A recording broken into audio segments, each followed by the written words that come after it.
I'm Jason, 29 years old. I work for a newspaper company. Lately, I've become more confident in my job and have started to feel more decisive when mentoring my juniors. I got married last year, Emily, who worked at a coffee chain tenant in our company building. She became quite popular. Many customers came just to see her, as she was considered one of the pretty staff members. I was over the moon when she secretly gave me her contact information inside the store. It was unbelievable. We had casual chats during her shifts, but I never expected Emily to be interested in me. Everything progressed smoothly from there. Of course, due to work, frequent dates weren't possible, but we kept in close contact, and I made sure to visit the shop whenever Emily was working. On our days off, I spent as much time as possible with her. After dating for a year, I proposed, and we did our best to fulfill Emily's wishes for the wedding. A garden wedding amidst a profusion of blooming roses, a wedding dress with a rose motif. Emily, holding a bouquet of white and yellow roses, looked truly beautiful. Even after marriage, work keeps me busy. It's regrettable that I don't get as much time with Emily as I had hoped, but when I return to our new condo, she always has dinner ready. She sits across from me at the dinner table, sipping coffee with a smile, and shares stories about her day. It feels like a waste that she quit her job to focus on supporting me. But when she cutely says, "I don't want us to live like ships passing in the night," I can't help but feel it's not so bad. The only shadow in my otherwise smooth-sailing life is my boss, Michael. Michael has been my supervisor since he transferred to our department 5 years ago, and our relationship wasn't bad at first. We had a decent trust as boss and subordinate. But at some point, he started kicking garbage cans and chairs near my desk as if by accident, and responded to my greetings with a jerk of his chin and no words. Sometimes, he even fails to notify me about important matters. Michael, what's going on lately? Did you do something? Or maybe you were a fan of Emily? My colleague Chris jokes in an attempt to lighten the mood. So far, it hasn't impacted my work significantly. Emily says she doesn't even remember Michael. Maybe it's jealousy over a subordinate having a beautiful wife. I thought it would pass and decided to leave it be for a while. 2 years into our marriage, I was investigating a backdoor admission scandal at a university. The president was allegedly accepting money for admission favors.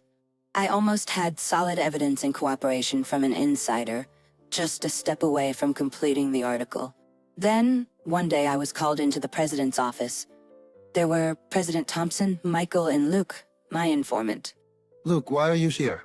I'm here because you said you wouldn't disclose my identity. The president called me in today. You were the only one I was in contact with. What about my future now? It's all messed up. Luke yelled angrily. I hadn't shared his personal information with anyone in the company. Despite my strict information management, how did this leak? Jason, given the situation, we must assume the president is aware of our investigation. They will have prepared counter-arguments for any evidence we present. We will continue the investigation, but you need to step back for now. We will contact you later. Stay at home in the meantime. We will also compensate Luke. Stunned by President Thompson's words, I realized that there was nothing I could do at the moment. As I was leaving the president's office, I raised my head to see Michael's face, unsuccessfully trying to hide his delight behind a solemn expression, with a slight smile tugging at the corner of his mouth. In that moment, I had an intuition that Michael was involved in this. I hadn't shared anything about Luke with him, my boss or not, but I had no proof. When I got home, Emily greeted me with a smile. It was hard to share the company troubles, but I couldn't keep it from her. Emily, there's been trouble at work, and it looks like I might be held responsible. I'll have to stay at home for a while. What happens after that? I couldn't tell what Emily's expression was as she looked down. I'm not sure yet, but I think I'll be losing my current position. Understood. I'll go back to my parents' house for a while. Let me know when things settle down. With that, Emily quickly packed her things and left the house without asking for further details. Later, I received a transfer order. This branch, located in the founder's hometown, has been downsized several times and faced closure, but it seems to exist solely because of its historical significance. Emily didn't come with me.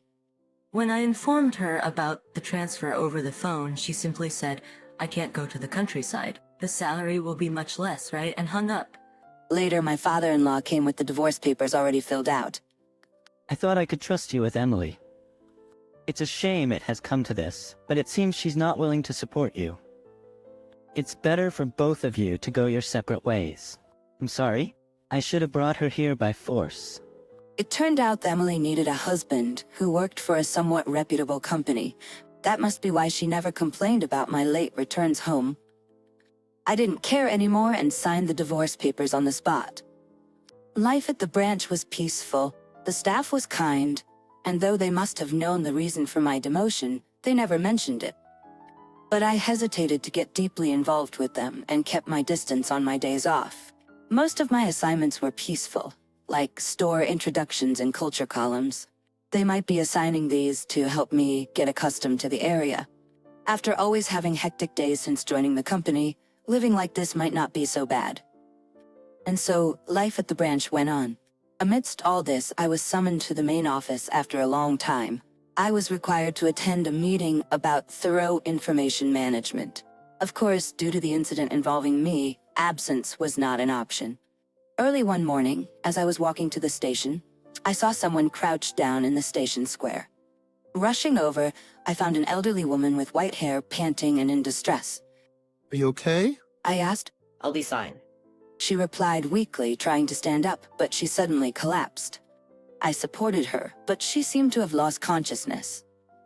Laying her down, I called for an ambulance. Is this an accident or a medical emergency? The operator's voice helped me regain some composure. A medical emergency. An elderly woman has collapsed in front of the station. The ambulance is on its way. Please tell me about the patient's condition. Is she breathing? When I told the operator that her breathing had stopped, they said, "Please secure the airway and start CPR with chest compressions." Do you know how to do it? I have attended a training course before. Following the operator's instructions, I started compressing her chest. The elderly lady's chest sank under the pressure, which made me anxious. I remembered being taught to do so, but her consciousness and breathing did not return. I was afraid her frail body might break. Could she die right here in front of me? Just when I felt almost crushed by anxiety, the elderly lady suddenly gasped for air with a sharp gasp. Relief washed over me as I heard the distant sound of a siren. Tears mixed with sweat, creating a mess on my face. "The patient is here. Please come with us in the ambulance," said the arriving paramedics. I got into the ambulance and explained the situation. I was passing by when I saw her crouching in pain, so I approached her. But after trying to stand up, she lost consciousness. "So she's not a relative of yours. Could you please explain the situation again at the hospital?" Understood. Upon arriving at the hospital and speaking with the staff, I was released. However, I didn't feel like moving right away. I bought a hot coffee from a vending machine and sat down on the hard hospital sofa. I wondered if the elderly lady was all right. It was too late to make it to the meeting on time, so I needed to call and inform them. But I couldn't just not attend. From here I could take a taxi to the nearest station. I didn't want to go, but I had no choice. Excuse me. Thank you so much for helping her. A young woman, accompanied by hospital staff, approached me. "You're the one who brought in our patient, right? She's recovered. This is her granddaughter, and she wants to thank you."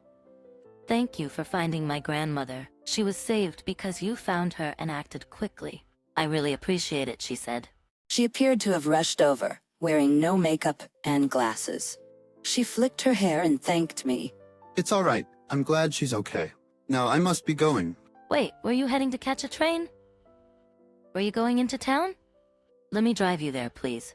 I tried to decline, insisting she should stay with her grandmother. But she insisted and drove me to the nearest station. In the car, I excused myself to call the head office and inform them of my delay. Though it was unavoidable, I felt heavy-hearted. She asked for my contact details, but I didn't want any further involvement, so I left using the train's timing as an excuse. The meeting went terribly. Although I had informed them that I was late due to a life-saving emergency, the nature of the meeting made it uncomfortable. I could feel the cold stares and the sarcasm in the speaker's words. I tried to investigate how the information had leaked after that incident, but found no leads. I thought I had been very careful with my notebook and digital tools to prevent any leaks. Where could the leak have come from? I had no idea. I searched for spy tools or hidden cameras, but found nothing. Hearing familiar instructions on information management, I returned home feeling drained. A week later, something unexpected happened. A call came to the newspaper office. It was from Eleanor, the elderly woman I had saved that day, asking me to visit her home to express her gratitude. I should be the one visiting you, but my granddaughter won't let me go out. You saved my life, and I really want to thank you. It's difficult to refuse a request from an elderly lady. Moreover, somehow she knew both my workplace and my name. Refusing and risking her coming to the office would be awkward in front of my colleagues. I agreed to visit her on my next day off. The address she gave led me to a tasteful house. The well-maintained gardens seemed to reflect the character of its inhabitants. As I rang the doorbell, I heard quick footsteps and the door opened. Welcome, Jason. We've been expecting you. Rachel, the granddaughter I met at the hospital, greeted me with a bright smile. Unlike that day, she had her long hair beautifully styled and was wearing a sky blue dress. Presumably wearing contact lenses today, she wasn't wearing her glasses. Please come in. My grandmother has been eagerly waiting for you in the living room. She ushered me in, where the grandmother sat comfortably on a chair in the living room. Oh my, you're Jason. Thank you for coming. I don't know how to thank you enough. You're my lifesaver. I really appreciate it, she said. I was worried since she was not allowed to go out, but she seemed livelier than I expected. My granddaughter Rachel has prepared some food. Please have some. I helped a little, though I might have made more work for her. It's the thought that counts, right? She seemed like a cheerful and lovely elderly lady. I was truly relieved that she didn't die right in front of me. While I was thinking this, Rachel brought out dish after dish. Mashed potatoes, braised chicken and vegetables, and pickled vegetables. The table looked like my family's during a festive occasion, bringing back nostalgic feelings. Emily usually prepared Western-style dishes, and since our separation, I had mostly eaten out or had fast food, so it had been a while since I had homemade food. Do you like wine, Jason? We have some bottles we received as gifts, but we can't finish them by ourselves. It would be a waste to let them lose their flavor just sitting around. Would you like some? I was going to decline, but the brand she offered piqued my interest. By the way, how did you know where I work and my name? I don't recall telling you. You must have told the hospital staff, right? I knew your name when we first met. And look at this. With a flourish, Rachel pulled out my business card from her pocket. It was in the car. Maybe you dropped it when you called. My family would have scolded me if I couldn't find out how to contact you. Lucky you dropped it. She laughed mischievously, just like her grandmother. It seemed she had prepared to show me the card. Eleanor was on her way to New York to meet her husband, who was there for work. Disliking the hustle and bustle, she usually lived here, but she would visit him on a whim. Once she makes up her mind, she leaves with just a note, so Rachel, who lives with her, is understandably worried. However, seeing her grandmother enjoy her outings, they now joke about it, saying, "When I wake up in the morning, Grandma has disappeared." But incidents like this one made it no laughing matter. My grandfather wanted to meet you too, but he had to return to the company urgently. He asked me to convey his deepest gratitude. They're still very much in love, you know. The food and wine were delicious, and I indulged. Eleanor and Rachel were great conversationalists, and before I knew it, I had shared everything. My demotion due to the leak, my swift abandonment by my wife, whom I thought loved me, and the realization that she probably never loved me. Eleanor looked at me and said, "Why don't we bring those two to justice together?" Together, I wondered, what did she mean? Eleanor as an avenger, it was an odd thought. It seemed impossible. As I was puzzled, Rachel laughed mischievously. By the way, I forgot to introduce myself properly in my rush. I'm Rachel Thompson. Oh, but my grandmother must have mentioned my name when she invited you here, Jason. Does the name Thompson ring a bell in this area? Suddenly it clicked. Thompson, the founding family's name, and this was the founding location. So that meant... I am, in a manner of speaking, the chairman's wife. I'm the president's daughter. They looked at each other and laughed, but Eleanor quickly became serious again.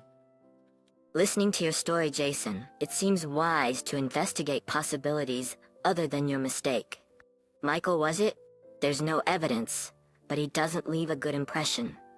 And your ex-wife, her actions were too hasty upon hearing your story. It might be good to look into her as well. Her husband, the chairman, hated dishonesty and had run the newspaper with that principle. People who shared his beliefs had built up the company. Now, Eleanor's son and Rachel's father, President Thompson, was in charge. The idea of corruption in such a company was intolerable to them. 2 months later, I was back at the head office.